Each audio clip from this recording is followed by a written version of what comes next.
ओम नमः सिद्धिभ्यां। ओम नमः सिद्धिभ्यां।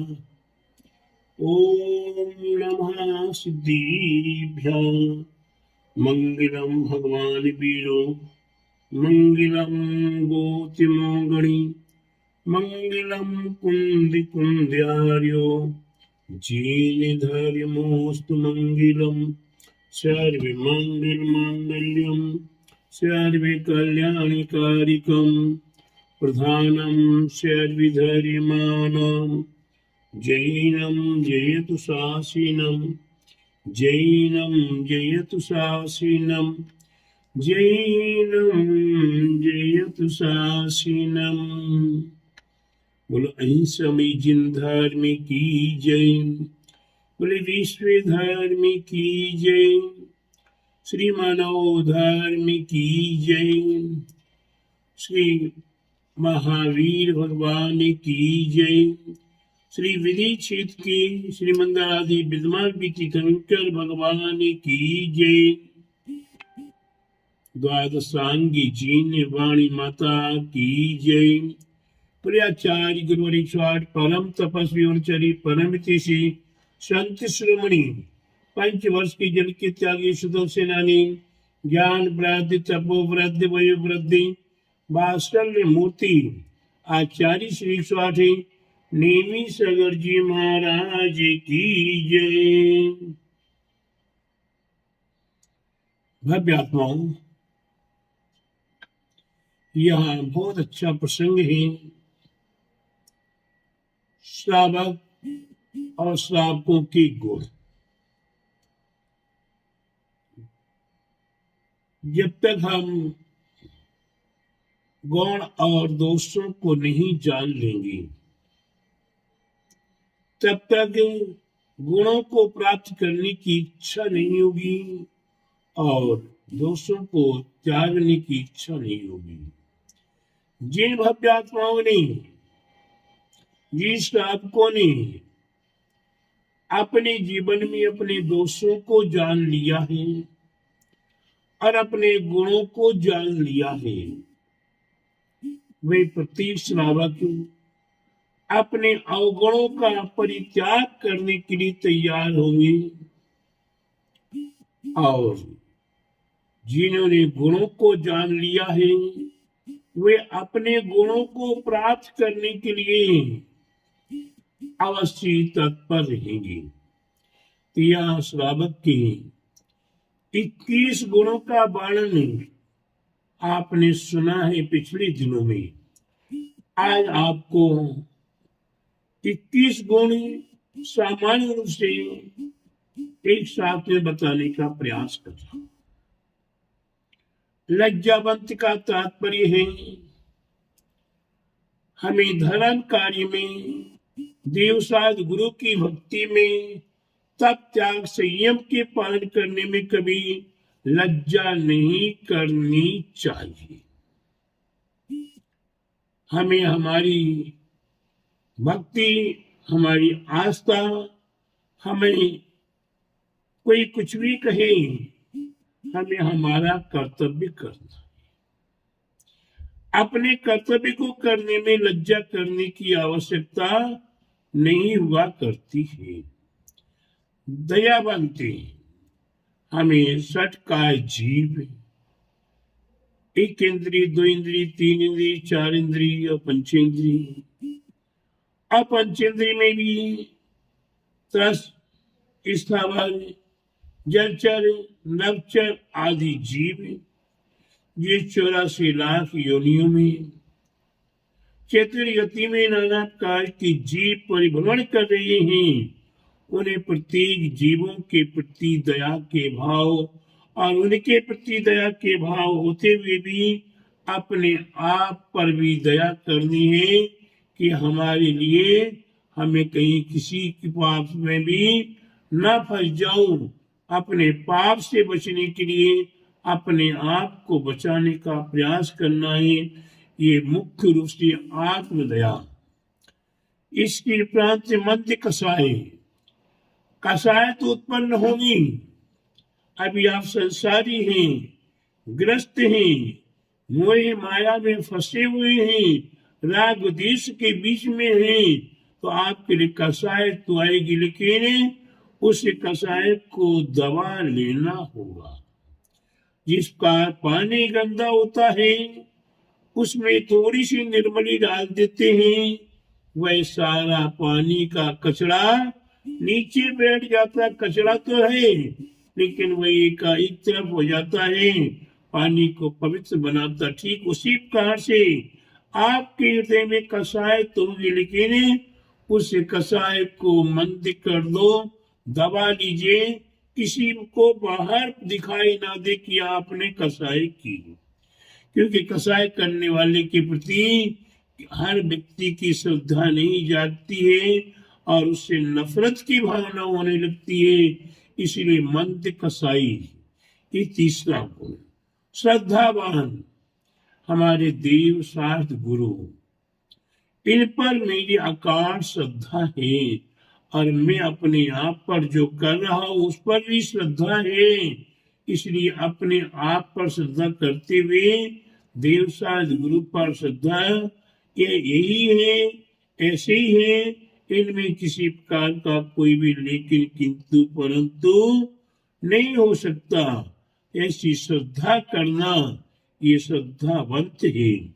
दूसरे के दोषों को ढकना, हम जिस प्रकार अपनी बहन बेटी की, अपने बच्चों की गलतियों को ढक लेते हैं और उसकी प्रशंसा करते हैं, ठीक उसी प्रकार से कोई भी हमारे पास साधर्मी बंधु या कोई भी दोष करता हुआ आया, उसके दोषों को तत्काल दबा लेना चाहिए, ढक लेना चाहिए और मौका पाकर उसके दोषों को निकालना भी चाहिए।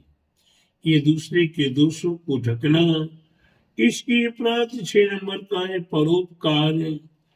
आपके सामने कोई भी जीव किसी प्रकार के अभाव में हो, किसी प्रकार के संकट तकलीफ परेशानी में हो, आपदा विपदाओं में फंसा हुआ हो, उसके उन आपदा विपदाओं को निकाल कर उसको सुरक्षित कर देना, संकटों को में उसके संकटों का निवारण करा देना, यही है परोपकार।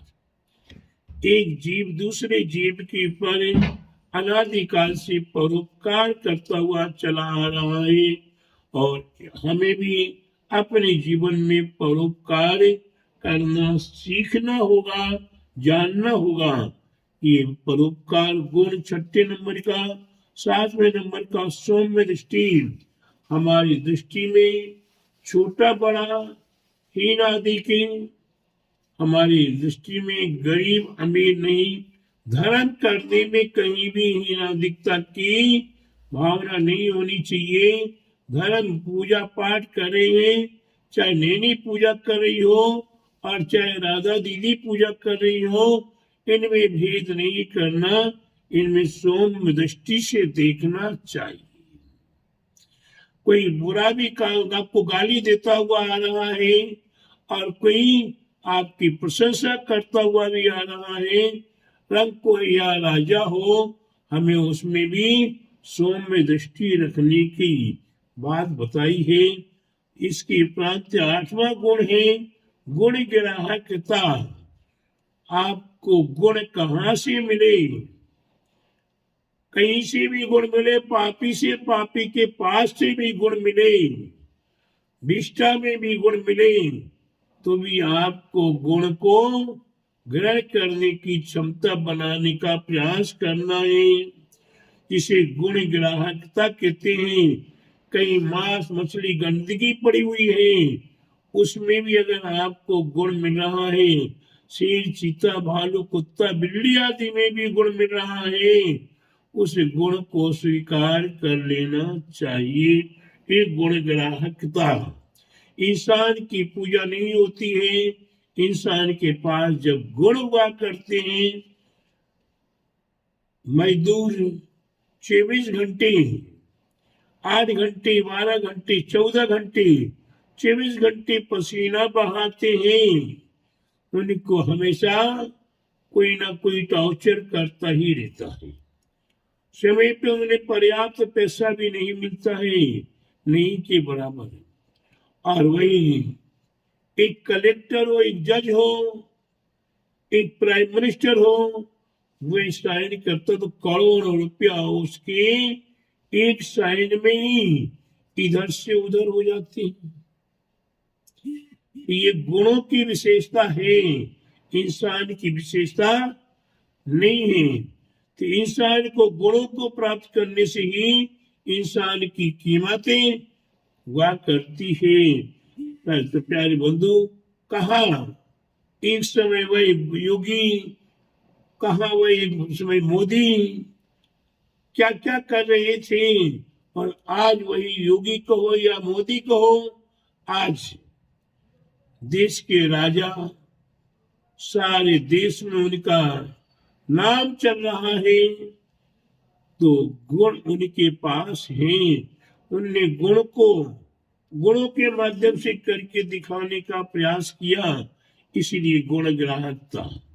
शहर में प्रिय था, हम सभी को प्रिय कैसे हो, सामने वाले के कितने ही संकट हो, कैसी दुश्मन से दुश्मन आ रहा हो और उसके सामने हम मुस्कुराएंगे, हंसते हुए बात करेंगे, प्यार से मीठी मीठी बात करेंगे, तो उसके लिए भी हम प्रिय बन जाएंगे। ये प्रियवान,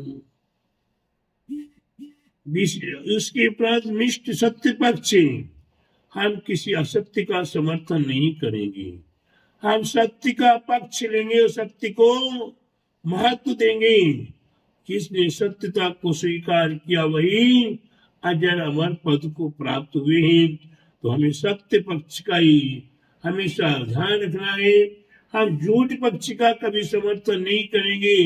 राजा बसु ने झूठ का समर्थन किया था, तो वही सिंहासन, सोने का सिंहासन से पृथ्वी में धसकर मृत्यु को प्राप्त हुआ और नरक जाना पड़ा। इसलिए प्यारे बंधुओं, हमें सत्य पक्ष का ध्यान रखना है, और इसकी प्रांत मीठा मीठा बोल थारो कायम बिगड़े। आप जितना मीठा मीठा बोलेंगे, दुश्मन से दुश्मन भी आपके पास आएगा, दुश्मन से दुश्मन व्यक्ति भी आपका मित्र बन जाएगा। सबसे अच्छा बड़ा मंत्र है वशीकरण का। दुनिया में किसी को भी वश में करना हो तो आप मीठा मीठा बोलना सीख लो, निष्ठवादी बनना। अगर सोचिए, हम एक एक क्रिया, एक एक कदम का कार्य करते हैं, तो इसका कालांतर में क्या परिणाम होगा, ये भी सोच लेना चाहिए। और ये सोच के चलो मैं जो कर रहा हूं वो कालांतर में अच्छे से अच्छा होगा।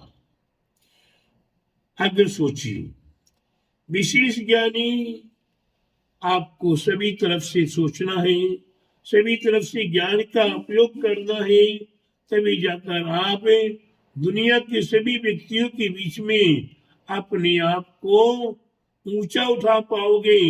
ज्ञानी जितना होगा उतने उसको ऊंचा उठने का अवसर मिलेगा। इसलिए विशेष ज्ञानी शास्त्र की मर्मज्ञता ये एक लघु विज्ञानवाद ग्रंथ है। इस लघु विज्ञानवाद में आप एक बार नहीं कई बार प्रवेश करो, कई बार इसका चिंतन करो और कई बार इसका मनन करो, तभी जाकर शास्त्र की मर्मज्ञता की समझ में मर्मज्ञता आपको समझ में आएगा। आप कहीं भी पन्ना खोलोगे, आप तत्काल उसे पन्ना नहीं भी खोलोगे और कोई प्रसंग आएगा तो आप उसमें मर्मज्ञ हैं, आप उसका सारांश बताने में समर्थ हैं। उसकी उपरांत कृतज्ञता, अगर किसी ने आपकी पर कोई भूले से भी कोई उपकार कर दिया है और वह दुश्मन से दुश्मन था, उसने भी उपकार कर दिया है, उसका भी आपको कृतज्ञता स्वीकार करनी पड़ेगी। आप उसके ऋणी बनकर रहो, उसे अपना ऋणी बना लो, उसके ऋणी बन जाओ। मैं आपका ऋणी हूं, आपने हमारे ऊपर ये बहुत बड़ा उपकार किया था, मैं आपकी कृतज्ञता को स्वीकार करता हूँ। ऐसा आपको कृतज्ञ करें, सामने वाले की पुनः पुनः प्रशंसा करते रहना चाहिए। तत्व ज्ञानी 7 कार के तत्व हुआ करते हैं। जीव अजीव, अजीव पुद्गल, जीव अजीब है, धर्म अधर्म, आकाश और काल। जीव पुद्गल, जीव पुद्गल है, धर्म अधर्म, आकाश और काल, ये हुए 6 द्रव्य। और जीव पुद्गल है, जीव अजीब है, आश्रय, बंध, संबर, निद्रा और मोक्ष, ये 7 तत्व। इन 7 तत्वों का पूर्ण परिपक्व ज्ञान होना माने तत्व सूत का संपूर्ण 10 अध्याय का विशेष ज्ञान होना, ये तत्व ज्ञानी। इसके उपरांत 17वें नंबर का धर्मात्मा। हमें दान भी करना है, हमें पूजा भी करना है, हमें विधान भी करना है, हमें एक दूसरे जीवों के प्रति दया भी करनी है, हमें धर्मात्मा बनना है, जो धर्म करते करते पुण्य का संचय करने का प्रयास कर रहा वही धर्मात्मा है। मध्य व्यवहारी, रंग के आयास सभी मंजूर है और राजा आयास मंजूर है। हमें उसमें ऊंच नीच की भावना नहीं करनी। कोई अज्ञानी आया सो मंजूर, कोई ज्ञानी आया सो मंजूर, कोई गाली दे रहा सो मंजूर, और कोई प्रशंसा कर रहा तो मंजूर। हमें मध्यस्थ भाव रखना चाहिए। हमें किसी के प्रति भेदभाव के भाव नहीं, अन्यथा प्रशंसा करने वाले के प्रति आप खूब खुश होंगे और निंदा करने वाले के प्रति आपके मन में द्वेष भावना आएगी। तो ना हमें निंदा में दुखी होना है और ना प्रशंसा में हर्षित होना है। तो मध्य व्यवहारी स्वाभाविकता, मेरा वास्तविक स्वभाव क्या है? मैं एक जीव तत्व हूँ।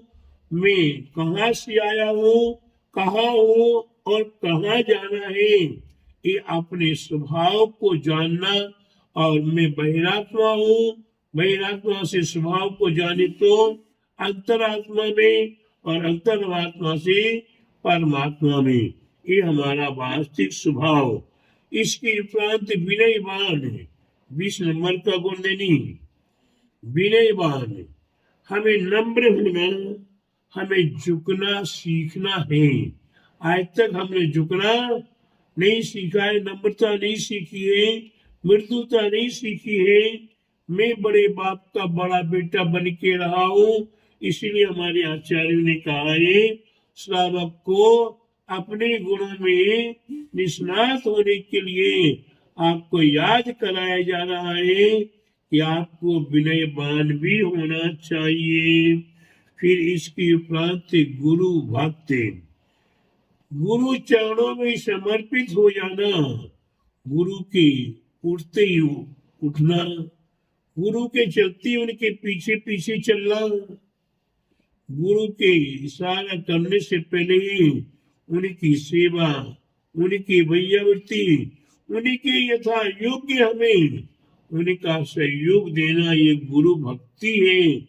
हम गुरु भक्ति में समर्पित हो जाए तो हमारा जीवन सार्थक हो जाएगा। इस प्रकार से ये श्रावक के 30 गुण है। इन गुणों में निष्णात होना, और अंत में हमारे आचार्यों ने कहा है कि सारे गुणों को प्राप्त करते हुए भी पापाचार से रहित होना। आपके जीवन में पाप नहीं होना चाहिए। हिंसा, झूठ, चोरी, कुशील, परिग्रह, ये 5 पाप हैं।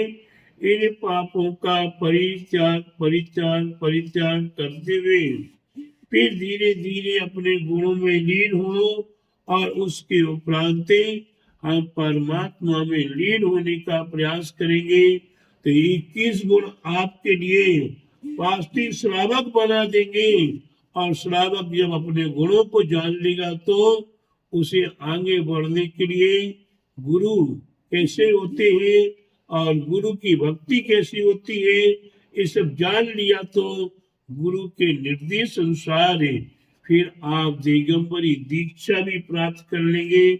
दिगंबर के गुण क्या क्या होते हैं उन्हीं गुणों को जानते हुए भी फिर आप अपनी आत्मा की साधना करते हुए परम पद को प्राप्त कर सकते हैं।